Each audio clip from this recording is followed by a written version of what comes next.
Lakers shoot nearly 59% from the field.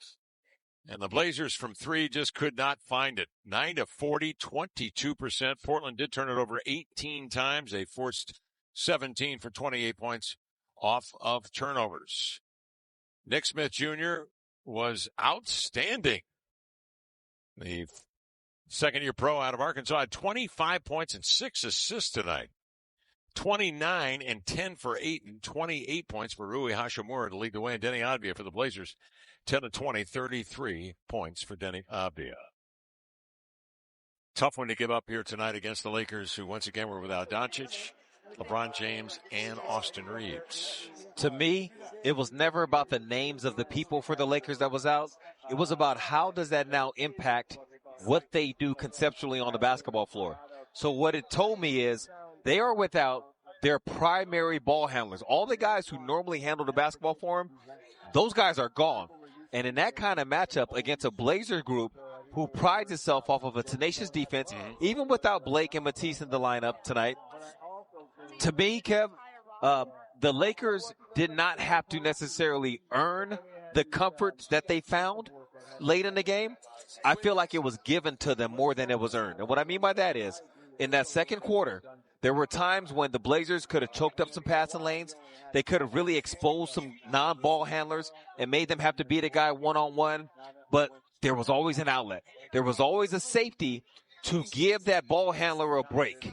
And you get enough breaks, you start to see where can we assess, where can we break stuff down. And then they started to figure it out. And then they were comfortable. And if that doesn't happen, I think the game maybe goes a different way. But from that point on, the Lakers definitely earned everything. In that second half, once they were going, it was tough to pull them back. Nick Smith Jr., the shots he was making, Hachimura, and his handle. But to your point, Bronny James plays nearly 20 minutes tonight and does not turn the ball over. I mean, he didn't get a lot of reps. I mean, he's a good ball player, but at this level, correct. That's 20 minutes. That's no not turnover. A slight at him. No, not at all. That's the nature of what was going on tonight. Exactly. That's what the Lakers were putting out on the floor, and the Blazers just did not capitalize. Let's take a look at the Fred Meyer most rewarding performance. What do we have tonight? Let's open the envelope. It's the guy that scored 33 points. And he always plays hard. He gives it his all. He had 6 rebounds as well. He had a steal. Got to the free throw line 11 times. He made 10 of those. Deni Avdija touches every part of the floor. It's why he was one of the keys coming into this game. But he would much rather prefer the win than to have the stat line he had. Shot Fred Meyer and save Fred Meyer. Fresh for everyone. That'll do it for us. Stick around. Michael Holton is next, along with Brooke Olzendam. They will break this down. Tom Haberstroh with you as well. Our thanks for you for watching tonight. We'll rejoin you, of course, on Wednesday night when the world champion Oklahoma City Thunder are in town. Say that Tumani is favored in that situation. Lakers 4-1 and Kev, and then JG's right back down here mixing it up yet again. You like the left hand. Yeah. Whirled it up there. Creating in space. Look at him go. Use the offhand, you youngsters. The big 1-2 with the smooch. Oh, love that. Oh, that was the Kevin Galabra and Lamar Hurd call of the night. They both get some credit on that one. Hello, everyone, and welcome into the Fred Meyer post-game show. Tough one for your Trailblazers tonight, who fall to the visiting LA Lakers, who were shorthanded 123-115. We talked about this at pregame, at halftime. This is one of those games, trap game. You got to be careful. And, they just came out in terms of the Lakers and really capitalized. And some guys that you don't see very often had huge nights. Yeah. And we did talk about when you don't have the knowns playing, the stars that you build your scouting report for. What do you do, when a Nick Smith Jr. gets hot and goes off for 25 points in 26 minutes? So we knew that would be a part of this game, Brooke. But I thought there were two things that stood out to me that characterized what went down in Moda Center tonight. One was the Lakers, you got to give them credit. They got a steady diet of quality shots and shot 59% as a result. I thought the Blazers had too many possessions where they settled for threes, and the Lakers didn't have to spend energy guarding them. They weren't hard enough to guard on enough possessions that I thought gave the Lakers life. Yeah, that makes sense. So we have to get to your big three. Big three plays of the game tonight, Michael. Well, big three, entertaining plays, and I like highlights. We love them. Oh, Jrue Holiday going spin cycle in the open court. Again, the defense is not set. The Blazers can make a play. And then Shaedon Sharpe, he's just in the right place at the right time. He's in the stands, but boy, that's an extra set in the weight room to be able to throw behind the back pass 51 feet on time, on target for a layup. Shaedon Sharpe said, no problem. And this hang time and the contact concentration, young players, don't try that at home or in the driveway. Shaedon Sharpe, special athlete, contact concentration, and one. Taking a look at the post-game stats, Michael, what do you think was a big difference maker in those numbers? Well, I'm assuming where it says fast is fast break points. Yeah. And so the Blazers got the kind of shots they wanted to get. But I got to just highlight the one thing that I was just talking about. 9 for 40 from three. Those 31 missed threes allowed the Lakers to play with the type of pace that they favor. And I would say, I would say that you weren't going to see that very often from this team. They like to shoot the three and they're good at it. So this is kind of, I don't want to say a one-off, but it's a little out of character. Yeah. And I don't want to overly pounce upon that. And I'll read them highlighting it because I believe it was 2 games ago the Blazers went 19. Yes. No, 21 threes, 19 were assisted. Mm-hmm. And because they moved the defense, there's a lot that comes with that. When you move the defense, you get offensive rebounds. When you move the defense, they have less energy offensively, and then your pressure takes a bigger hold on the game. When you don't move the defense and they stay in their defensive shell and you shoot and miss, they can walk the ball up and execute. And that's what we saw happen on too many possessions tonight. It probably changed the pace a little bit for the Blazers as well, so they'll suck that from them. The final tonight, 123-115. The Lakers get the win here at Moda Center. Let's go ahead and head downstairs and hear from Tiago Splitter. What's most frustrating about that, Tiago?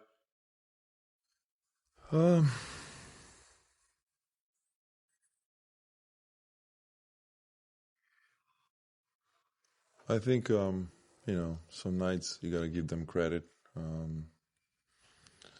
They play harder than us. They shot the ball better. We were not as aggressive. But one of those nights that we could not dominate with our defense, and they just shot better than us, and in a lot of ways. So 58% for 2, 39 for 3. Just too comfortable. We could not impose our rhythm, and you got to give them credit. They play well. You seems a little bit frustrated at the end of third quarter when they failed to give the ball quick for run, and a couple more from there. What's go through your mind? I don't remember exactly when was it. It's at the end of third quarter, and when somebody make a layup, you was trying to convince them. It was just like one of those possessions where we can get 2 for 1. And we were too slow to take it out. We were not focused. I think we had 5-6 seconds to get a shot, and they will have another offense, and we will have a second shot. So we could have 2 for 1 situation in that. That's why. Talk about them playing harder than you. Do you think some of that is like a letdown mentally from the players because Luka and LeBron and Austin Reaves were out? Hopefully not. I was afraid of that before the game, and usually that happens, right? Like 2 stars like that don't play, and then their guys going to step up. They hungry, they want to play, they want to, prove their coach they got to play more minutes, et cetera, et cetera. So, and we were too passive. We started the game on a bad one, call a timeout, and then we did a better quarter after that. But then from that, the Lakers were just better. They just shot the ball better. They were getting to the spots they want. Like I say, I told the guys, and we win together, we lose together. This is a team lack of everything. We got to go watch the film, get better, and see what we can do better against OKC.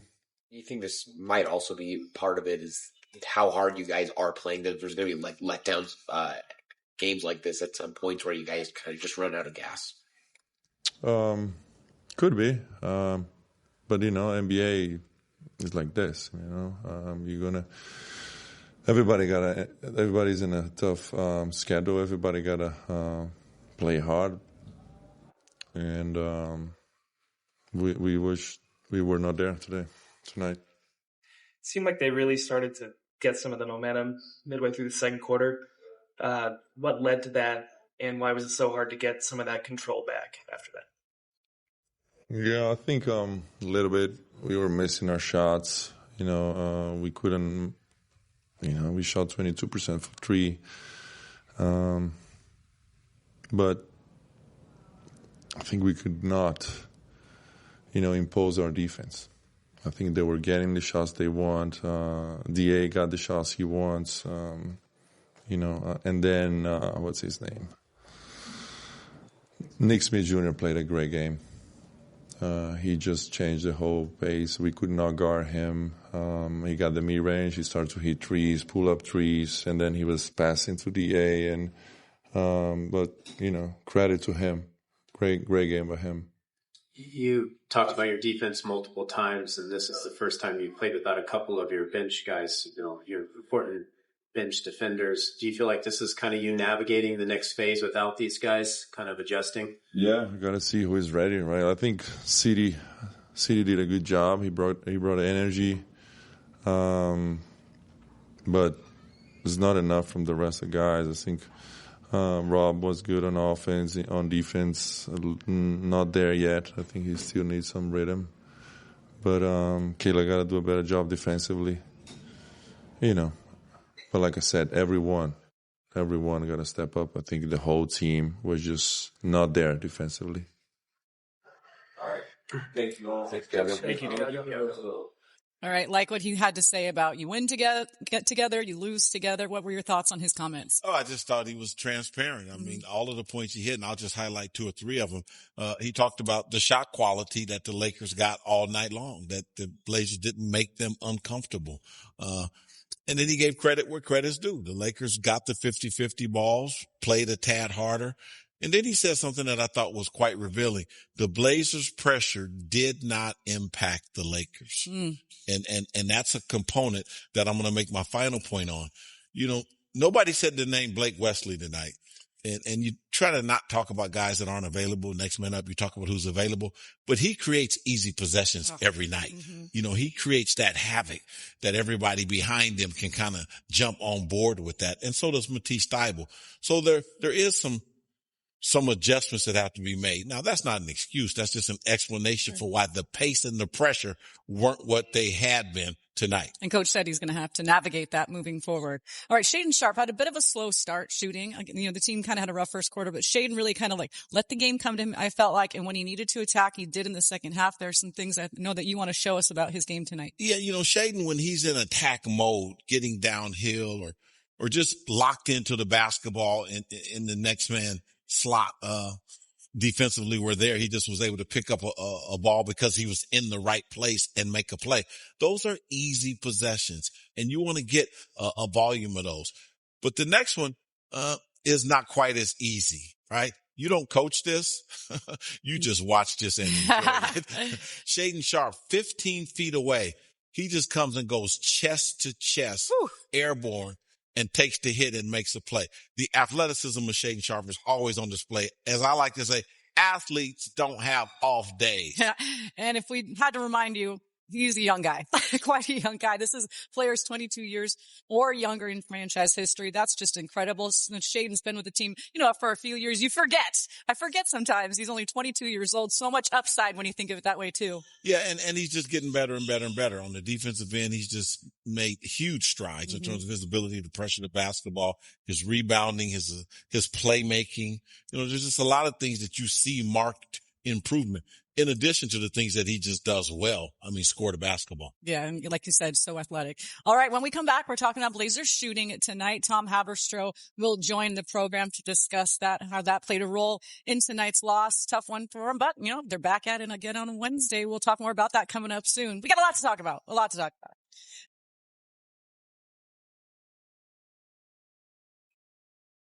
Coming in at the timeout, following the play, Rob Wentz a third.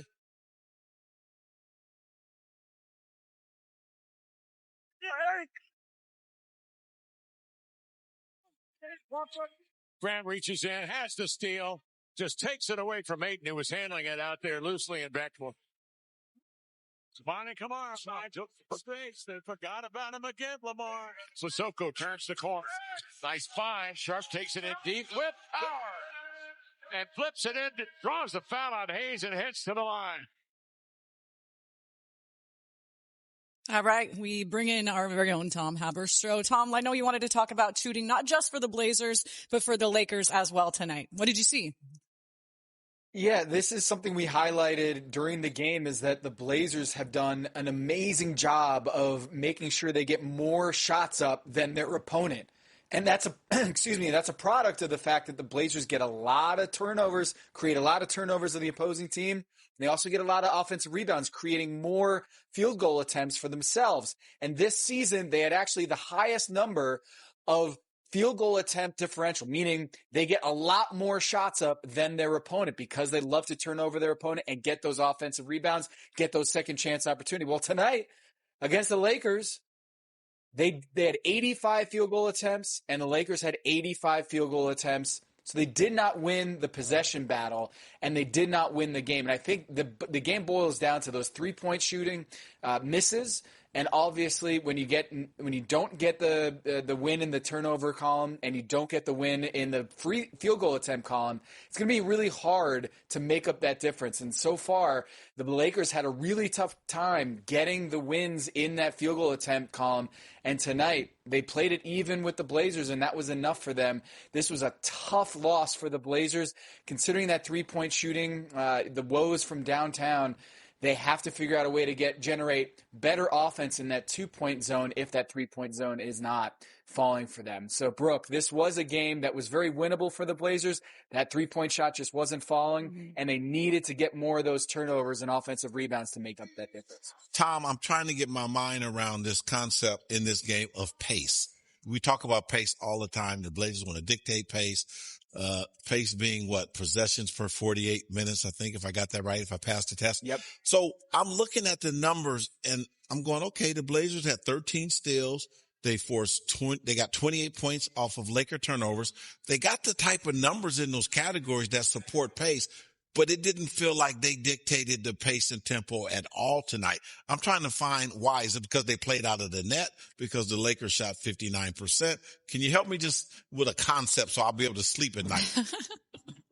Yeah, 66% shooting for the Lakers on 2-pointers. They got a lot of shots that they wanted in that 2-point zone. Nick Smith Jr., you kind of live with some of the shots that he made. He had a career night on the other side. And so the shot making was there on the Lakers side, but on the Blazers side, they just missed a lot of open opportunities. And, this is one of those make or miss nights in the NBA where you look at the shot quality that the Blazers got, and I feel like they got some good looks, but they weren't able to knock them down. So in the possession, the battle of possession, I'm surprised that they weren't able to create more turnovers on that backcourt for the Lakers. Marcus Smart and Bronny James Jr. and Nick Smith Jr. These guys were stepping up in a big way, ball handling for the Lakers in place of Luka, Doncic, LeBron James, and Austin Reaves. But ultimately, this is a make-or-miss league, and the Lakers were hitting those shots, especially in the 2-point zone, and the Blazers simply were not, and that was the difference in this game. So thanks, Tom. I just want to have one more follow-up about it. So then it sounds like the Blazers' missed field goals affected their ability to have the pressure defense that they desire to impact the game. Would that be a safe statement? Yeah, it's safe to say that. And Blake Wesley not being in the game, that's tough too. And Matisse Thybulle, they're great at creating those turnovers against the opponent, and they just weren't there for them tonight. Thank you so much, Tom. That was great stuff. So question for you, Michael. After a game like this, obviously there's so much to celebrate after Friday night's win over the Nuggets. Your coach mentioned it earlier. You go back and look at film. What can you take from this to help you move forward? This is what I love about the NBA, because you don't get to think about it very long. OKC coming in here on Wednesday. Yeah, OKC. No big deal. So you kind of widen the lens. Okay, what are the things that we do well? How did we do on those things tonight? What are the things that affected us tonight? And then you look at that. Why didn't we have the pace? Why didn't we get better shot quality? And you show that to your players. And players look at it, oh, well, I could have cut. Oh, I should have. And then you hit the floor and you break a sweat or you get some shots up and pros reset so fast. It is amazing that the Blazers will figure out, okay, we don't have Blake Wesley. We don't have Matisse Thybulle. Who's available on Wednesday? What's the game plan? Let's lock in. All right. I like it very much. 123-115, the final tonight. Lakers come in and get the win. A little bit more from us. So don't go anywhere. When we come back, we're talking about Deni Avdija. He really put the team on his back there towards the end, really tried to help them hold on for the win. We'll talk about his offensive production and more. Deni, Turbo, he was on fire. Powers up over Wallace and laid it in with the offhand. Fires past to it, open Kamara, wing three on the way. Buries it to Money. Kamara, back-to-back threes. Pitches cross court. Kamara catch and shoot three. Yes, sir. Wow. Yeah. Money Kamara, 5 of 5 from 3-point range. What a night. Toumani Camara scored a career-high 24 points the last time the Thunder visited the Rose City. Catch 2 as he takes on Shai Gilgeous-Alexander and the reigning champion Oklahoma City Thunder Wednesday at 7 p.m. on Blazer Vision and the Rip City TV network.